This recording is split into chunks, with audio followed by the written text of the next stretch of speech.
कुछ top ranks भी आपने निकाली हैं। तो क्या बदलाव देखे आपने बच्चों के पढ़ने के पैटर्न में कि पहले किस तरीके से पढ़ते थे, अगर मैं 2006-2007 की बात करूं, और आज 2022-2023 की अगर हम बात करें इस सेशन की? सर, अभी जो टेक्नोलॉजी आई है तो उससे बच्चों के स्टडी के तरीके में काफ़ी चेंज आ गया है।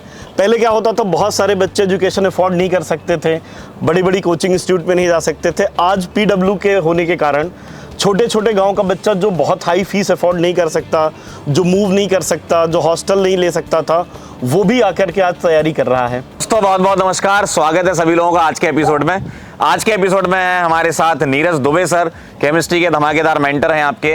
आइए नीरज सर से जानते हैं क्या उनकी जर्नी रही, कहां से उनका करियर शुरू हुआ, ये सारी बातें आज हम करेंगे।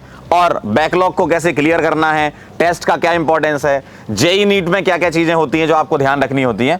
नीरज सर स्वागत है आपका। हेलो सर, कैसा है सर? बढ़िया सर, एकदम मस्त। सर क्या जर्नी रही आपकी अभी तक की, एक बार जरा बच्चों को बताएं। सर, मैंने जब कॉलेज में था तो कॉलेज से ही पढ़ाना शुरू कर दिया था। एक्चुअली सेकेंड ईयर में जब मैं था तो फर्स्ट ईयर वाले जो स्टूडेंट्स थे, फर्स्ट ईयर वाले जो जूनियर्स थे, वो बोले सर एक दो चैप्टर है, एक दो सब्जेक्ट है, वो पढ़ा दो।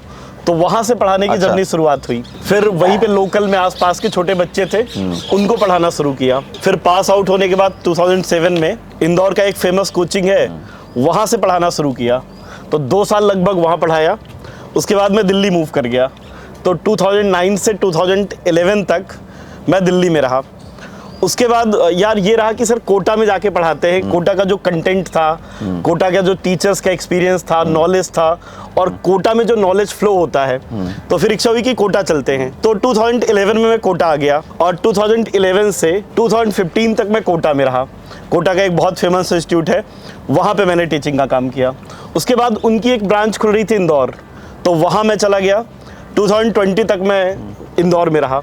उसके बाद पीडब्ल्यू, उसके बाद से अब तक मैं पीडब्ल्यू में हूँ, तो बेहतरीन। उसके बाद कोटा में आया, कोटा विद्यापीठ में भी हूँ मैं। तो सर बहुत शानदार जर्नी रही है। और सर काफ़ी समय हो गया आपको पढ़ाते हुए, आपने इतने लंबे पीरियड में बहुत सारे बच्चों से भी आप मिले होंगे, बहुत सारे बच्चों के आप मेंटर हैं, कुछ टॉप रैंक्स भी आपने निकाली हैं। तो क्या बदलाव देखे आपने बच्चों के पढ़ने के पैटर्न में कि पहले किस तरीके से पढ़ते थे, अगर मैं 2006-2007 की बात करूं, और आज 2022-2023 की अगर हम बात करें इस सेशन की? सर, अभी जो टेक्नोलॉजी आई है तो उससे बच्चों के स्टडी के तरीके में काफ़ी चेंज आ गया है। पहले क्या होता था, बहुत सारे बच्चे एजुकेशन अफोर्ड नहीं कर सकते थे, बड़ी बड़ी कोचिंग इंस्टीट्यूट में नहीं जा सकते थे। आज पीडब्ल्यू के होने के कारण छोटे छोटे गांव का बच्चा जो बहुत हाई फीस अफोर्ड नहीं कर सकता, जो मूव नहीं कर सकता, जो हॉस्टल नहीं ले सकता था, वो भी आकर के आज तैयारी कर रहा है। तो पहले क्या होता था, जैसे एक बहुत बड़ी प्रॉब्लम होती थी कि बच्चों की कोई क्लास छूट गई। अब बच्चा पूरे टाइम भटकता रहता था कि सर मेरी वो उस दिन की क्लास छूट गई थी, अब इसकी तैयारी कैसे करें। तो अभी जो हमारा एक सिस्टम है कि जो भी लेक्चर होता है उस लेक्चर की हम रिकॉर्डिंग दे देते हैं। तो अगर कभी किसी बच्चे का बीमारी के कारण या किसी भी रीज़न से क्लास छूट जाती है तो वो जब चाहे तब कर सकता है। एक और बड़ी प्रॉब्लम होती थी कि कोई एक कठिन टॉपिक है, बच्चे को पहली बार समझ में नहीं आया, 3 महीने बाद बच्चा भूल जाता है कि क्या पढ़ाया था। सही बात है। अब बच्चा जाकर उसके पास चॉइस है कि वो सेम कंटेंट जाके पढ़ सकता है। सबसे बड़ी प्रॉब्लम क्या होती थी, बैकअप क्लासेस में कोई भी टीचर उतनी एनर्जी से बैकअप क्लासेस नहीं पढ़ाता था जितनी एनर्जी से रेगुलर क्लास होती थी। तो अब वो सेम कंटेंट वो जाकर के वहाँ पे दोबारा कर सकता है। तो एक ये बड़ा बदलाव आया। आज कंटेंट इतना सारा है कि अगर बच्चे को एक जगह से समझ में नहीं आ रहा है तो दूसरी जगह जाकर के वो कंप्लीट कर लेता है। तो बच्चों के लिए चीज़ें बहुत आसान हो गई। अगर बच्चों के नज़रिए से देखें तो जैसे बदलाव हो रहे हैं और जो अभी मतलब इंटरनेट का ज़माना चल रहा है, तो बच्चा अगर चाहे तो खुद से बहुत कुछ कर सकता है। बिल्कुल सर, पूरी सारी चीजें अवेलेबल, सारी चीजें आज कंटेंट इतना अवेलेबल है, हर लेवल का कंटेंट अवेलेबल है। बच्चा जहां से चाहे वहां से पूरी तैयारी कर सकता है। उसको किसी भी टॉपिक में प्रॉब्लम है तो वो बस जाके पर्टिकुलर वही टॉपिक पढ़ सकता है। उसके लिए अब उसको ढूंढना नहीं पड़ेगा कि किसको ढूंढे, वो कंटेंट उसके लिए अवेलेबल है। सही है सर। सबसे बड़ी प्रॉब्लम होती है बच्चों की तैयारी के टाइम पे बैकलॉग हो जाता है, और बैकलॉग सर बहुत बड़ी बीमारी के तौर पे बच्चों के लिए आता है। अगर एक बार बच्चा फंस गया बैकलॉग में तो उससे निकलना उसके लिए बहुत मुश्किल होता है। आप क्या सजेस्ट करेंगे बैकलॉग क्लियर करने की, क्या स्ट्रेटजी होनी चाहिए बच्चा जो फॉलो करे? सर पहली चीज़ तो ये ध्यान रखनी चाहिए बच्चे को कि जब क्लास में टीचर पढ़ा रहे हैं, अगर उसी टाइम पे वो नोट्स बनाता चले तो बैकलॉग हो नहीं पाता है। बैकलॉग होने का मेजर रीज़न ये होता है कि बच्चे क्लास मिस करते हैं और क्लास मिस किया, 2 क्लास मिस कर दिया। अब उनके सामने प्रॉब्लम ये आती है कि सर करंट टॉपिक की तैयारी करें या बैकलॉग क्लियर करें। तो उसका सबसे बेस्ट तरीका ये है कि अगर आपका 1 या 2 दिन का बैकलॉग हुआ भी है तो संडे या जो भी आपको वीक ऑफ मिलते हैं, वीक ऑफ में पहले आप पुराना लेक्चर कंप्लीट करें और जो रेगुलर चल रहा है उसको तो जैसा चल रहा है वैसा चलने दें। तो एक तो बच्चा नोट्स बनाए रेगुलर, तो बैकलॉग नहीं होता। दूसरी बात यह है कि अगर बैकलॉग हो गया है तो जो उसको वीक ऑफ मिल रहा है उस वीक ऑफ में वो बैकलॉग क्लियर कर ले। जी सर, जैसे बच्चा तैयारी करता है तो उसमें रेगुलर टेस्ट भी होते हैं, तो टेस्ट की क्या स्ट्रेटजी होनी चाहिए, बच्चा किस तरीके से टेस्ट दे, क्योंकि टेस्ट के थ्रू भी सीखते हैं, तो वो आप बताएं कि किस तरीके से बच्चा फॉलो करे, आपकी क्या स्ट्रेटजी होनी चाहिए? सर मेरे हिसाब से सबसे बेस्ट स्ट्रेटजी ये है कि हमारे 21 दिन बाद या 15 दिन बाद टेस्ट होते हैं। मैंने ये देखा है कि जो बच्चे रेगुलर टेस्ट में परफॉर्म करते हैं वही जब जेई और नीट एग्जाम में उन्हीं बच्चों की परफॉर्मेंस सबसे अच्छी होती है। तो हमें सबसे पहले तो छोटे छोटे टारगेट बना लेना चाहिए। हमारा इमीडिएट टारगेट ये होना चाहिए कि जो 21 दिन में टेस्ट होने वाला है उस टेस्ट का पूरा सिलेबस कंप्लीट करें। हमें केवल एक चीज दिखनी चाहिए कि जो अगला मेरा टेस्ट आने वाला, मैं तो इस टेस्ट में फोड़ के आ जाऊंगा, इस टेस्ट में मुझे परफॉर्म करना है। और जब बच्चे एक एक चैप्टर वाइज, एक एक टॉपिक वाइज टेस्ट की तैयारी करते रहते हैं तो ultimately end of the day उनका पूरा सब्जेक्ट अपने आप क्लियर हो जाता है। टेस्ट के लिए स्ट्रेटजी यही है कि जो करंट टॉपिक है उसको पढ़ते जाएं, और एक सबसे इंपॉर्टेंट पार्ट ये है कि हर टेस्ट के बाद टेस्ट का एनालिसिस जरूर करें। जी। अब ये देखिए कि आपको कौन से टॉपिक्स ऐसे हैं जिन टॉपिक्स के क्वेश्चन गलत हुए हैं, उनकी अगर आप जाके उनकी दोबारा थ्योरी पढ़िए, उनके क्वेश्चन प्रैक्टिस कीजिए। जैसे अभी हम क्या कर रहे हैं, हर चैप्टर के बाद बच्चों को एक डीपीपी दे रहे हैं, तो हर एक टॉपिक से भी डीपीपी है, तो जिस दिन जो लेक्चर पढ़ा है उसकी डीपीपी सॉल्व कर ले। तो उस हिसाब से उसकी टेस्ट की तैयारी होती जाएगी और उसको पता रहेगा कि मुझसे इस टॉपिक के क्वेश्चन नहीं बने हैं, तो केवल जाके उस टॉपिक को रिवाइज कर ले। उसको ये देखना होगा कि मेरे कौन से क्वेश्चंस गलत हो रहे हैं। तो टेस्ट पेपर का एक प्रॉपर एनालिसिस बहुत जरूरी है। मतलब पढ़ाई के साथ साथ आपको टेस्ट का एनालिसिस भी करना है, तभी आप अपनी कमियों के बारे में पता कर पाओगे, और कमियों के बारे में पता रहेगा तभी तो सुधार करोगे आप उस चीज़ में। बहुत अच्छी स्ट्रेटजी बताई सर आपने। एक सवाल मेरा ये था कि जैसे टेस्ट तो रेगुलर होते ही हैं बच्चों के, एक AITS भी होता है सर, तो AITS का क्या तैयारी होनी चाहिए? AITS में एक्चुअली उसको जैसा रियल में नीट और जेई एग्जाम में मिलने वाला है, जब लाखों बच्चे के साथ एक साथ, अभी क्या होता है बच्चे को ये दिखता है कि वो अपने क्लासरूम में तो टॉप में है या अपने क्लासरूम में तो टॉप 10 में आ रहा है, लेकिन जब वो लाखों बच्चों के साथ कंप्लीट करेगा तो उसको पता चलेगा कि बाकी लोग कैसे तैयारी कर रहे हैं। मतलब AITS में एक आपको ओवरऑल कंपटीशन जैसा फील होगा, मतलब ओवरऑल कंपटीशन फील होगा, आपको ऐसा नहीं लगेगा कि भाई क्लास में चलो आप टॉप कर रहे हो लेकिन इंडिया में आप कहाँ पर लाई कर रहे हो, ये भी तो आपको पता होना चाहिए ना। उसको पता होना चाहिए कि एक बच्चा जो दिल्ली में बैठा हुआ है, एक बच्चा जो कोटा में बैठा है, एक जो इंदौर में बैठा है, पटना में बैठा है, जब सारे बच्चे एक साथ होंगे वहां पे तो आपको एक्चुअली पता चलेगा कि लाखों बच्चों में आप कहाँ स्टैंड कर रहे हो। क्लास के तो आप हीरो हो, क्लास में तो लग रहा है कि यार मैं ही टॉप 10 में आ रहा हूँ, सब सही चल रहा है, लेकिन अब आपको देखना होगा कि एक्चुअली नीट एग्जाम में आपकी क्या रैंक होगी। बहुत बढ़िया बताया सर आपने। मैं ये चीज जानना चाहता हूँ कि एक जेई का एग्जाम होता है, एक नीट का एग्जाम होता है, दोनों एग्जाम किस तरीके से डिफरेंट हैं, और जेई का क्या तैयारी का पैटर्न होना चाहिए और नीट का क्या पैटर्न होना चाहिए तैयारी का, बच्चों के लिए बताएं। सर नीट और जेई दोनों के लिए, जैसे जेई मेन और नीट थे, इन दोनों के लिए आगे लास्ट 5 ईयर्स अगर पैटर्न देखें तो एनसीईआरटी से रिलेटेड बहुत सारे क्वेश्चन आ रहे हैं। तो सबसे पहली, चाहे जेई का स्टूडेंट हो या नीट का स्टूडेंट हो, उनको एनसीईआरटी के टॉपिक्स तो पूरे कवर करने ही चाहिए। उसके अलावा जो जेई मेन है और नीट है, इनके एग्जाम में स्पीड चाहिए, और मतलब आप कितनी स्पीड और कितनी एक्यूरेसी से करते हैं। जेई में क्वेश्चन कॉम्प्रिहेंसिव होते हैं, एक टॉपिक के साथ दूसरे टॉपिक और तीसरे टॉपिक, मतलब स्ट्रेट क्वेश्चन नहीं होंगे। एक ही क्वेश्चन में जेई एडवांस में अगर देखेंगे तो multiple concept use, multi concept वाले क्वेश्चन, मल्टी कॉन्सेप्ट। जैसे अभी देखिए क्वालिटेटिव एनालिसिस से भी क्वेश्चन ले रहा है, जल्डाल मेथड के क्वेश्चन भी ऐड कर रहा है, कैरियस मेथड भी ले रहा है, और ऑर्गेनिक की कोई रिएक्शन भी ले रहा है, और उसी में हो सकता है फिजिकल का कोई कॉन्सेप्ट यूज हो जाए, परसेंटेज कंपोजिशन निकलवा ले, जो कि अब जबकि जेई में अगर आप जेई मेन में देखेंगे या नीट में तो उनमें स्ट्रेट क्वेश्चन होते हैं कि एक सिंगल कॉन्सेप्ट से क्वेश्चन होता है। तो ये मेजर डिफरेंस है कि हमें जेई के लिए कॉम्प्रिहेंसिव तैयारी करनी है, लेकिन नीट के लिए हमें स्पीड और एक्यूरेसी पे ध्यान रखना है। सर 2 टाइप के बच्चे अपन ने देखे हैं, आपने भी देखे होंगे, मैंने भी अपने करियर में देखे हैं। एक होता है जो बच्चे एकदम सुबह सुबह उठ जाते हैं जी, वहां से तैयारी चालू करते हैं और एक देर रात तक पढ़ते हैं।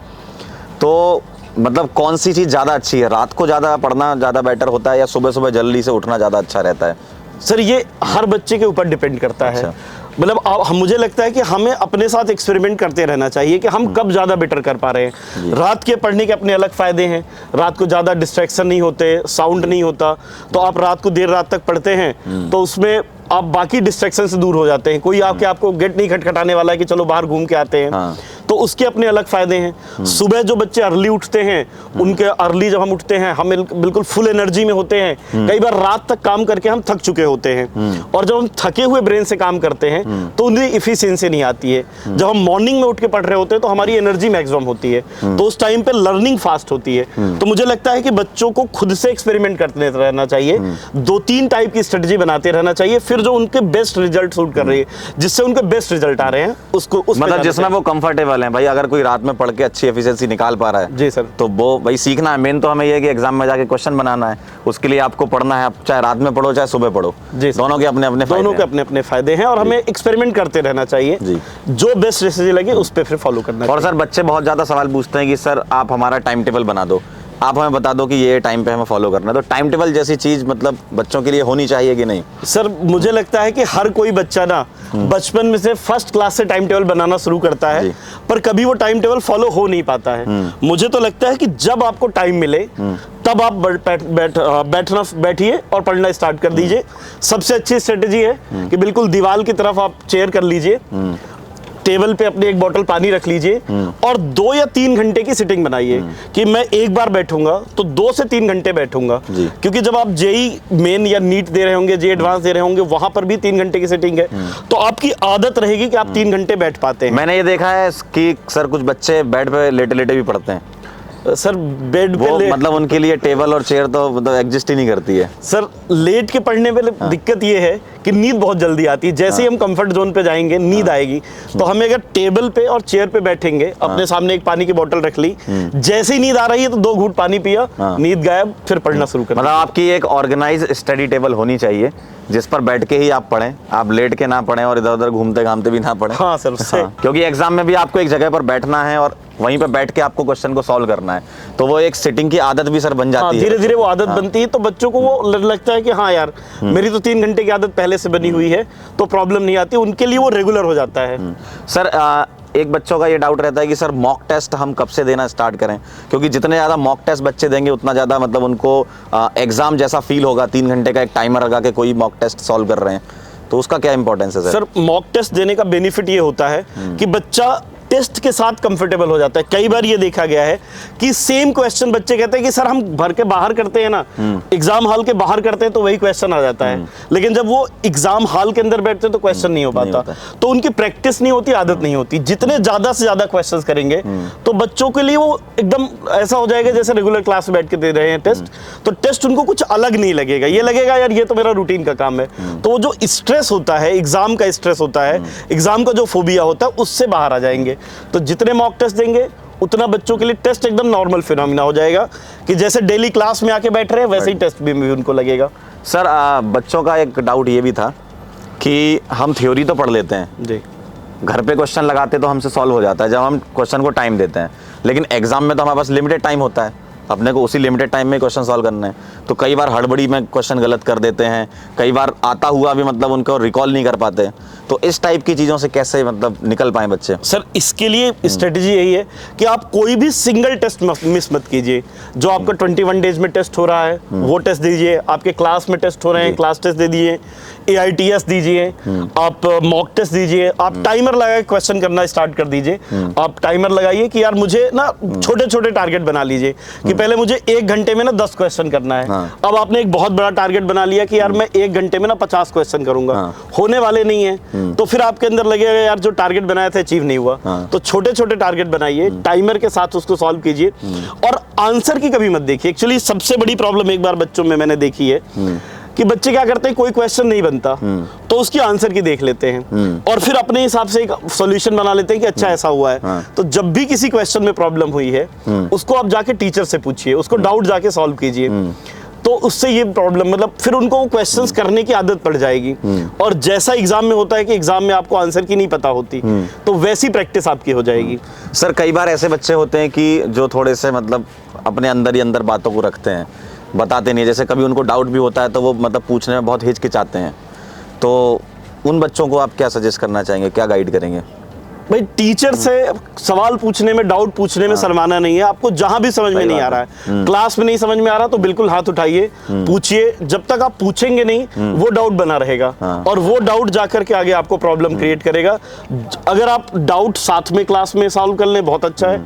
अदरवाइज सबसे बढ़िया टाइम होता है जब क्लास टीचर बाहर निकलते हैं, आप उसी टाइम पे टीचर्स के पास आ जाइए और कि ये चीज समझ में नहीं आई, और आप क्या कर सकते हैं कि आप घर चले जाइए और एक बार जो थ्योरी पढ़ाई गई है पेंसिल लेकर के बैठ जाइए और जो पॉइंट आपको लग रहे हैं कि इस पॉइंट में मुझे प्रॉब्लम है उसको सर्कल कर लीजिए।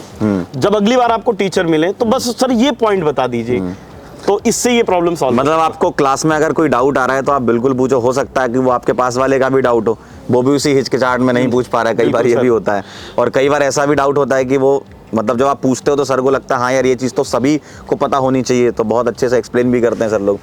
और दूसरा ये है कि सर ने जो बताया कि जो भी आप पढ़ रहे हैं नॉर्मल क्लास में उसको आप रिवाइज ज़रूर करें, और रिवीजन बहुत इंपॉर्टेंट चीज़ है। जब तक आप रिवाइज नहीं करेंगे तो चीज़ें रिकॉल नहीं हो पाएंगी आपकी।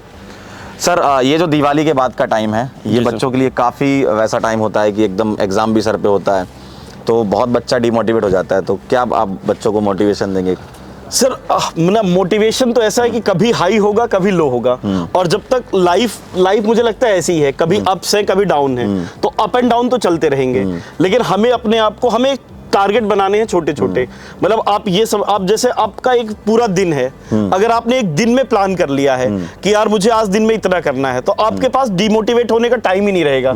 आपने एक टारगेट बना लिया कि यार मुझे फिजिक्स के 20 क्वेश्चन करने हैं आज, केमिस्ट्री के 20 करने हैं, बायो या मैथ के 20 क्वेश्चन करने हैं, तो अब आपका पूरा ध्यान केवल इस बात पर रहेगा कि यार मुझे ये टारगेट फिक्स कर लिया, मैं ये टारगेट अचीव करूंगा। तो आपको क्या करना है, डेली के छोटे छोटे टारगेट बनाना है, तो आपका मोटिवेशन आपको अपने आप से मिलता जाएगा। मतलब बच्चा एक टू डू लिस्ट बनाए, एक चेक लिस्ट बनाए कि मैंने जो टारगेट बनाया है वो कभी ओवर टारगेट ना हो जाए कि भाई 200 क्वेश्चन लगाएंगे आज 2 घंटे में, तो उससे फिर डिमोटिवेशन आता है कि हम 200 हमने टारगेट एक बहुत बड़ा ले लिया, वो अचीव नहीं कर पाए तो अपने आप डिमोटिवेट होते हैं।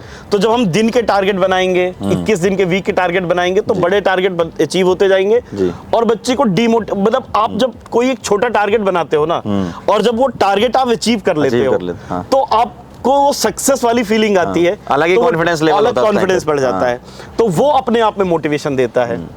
तो सर बहुत बढ़िया आपने आंसर किया। अब हम एक चीज़ और जानना चाहेंगे कि जब बच्चा पढ़ता है तो अब ऐसा तो है नहीं कि लगातार पढ़ते ही रहेंगे 24 घंटे, तो बच्चों की कुछ हॉबी भी होती है, तो पढ़ाई के टाइम पे बच्चे उन हॉबीज़ को छोड़ देते हैं।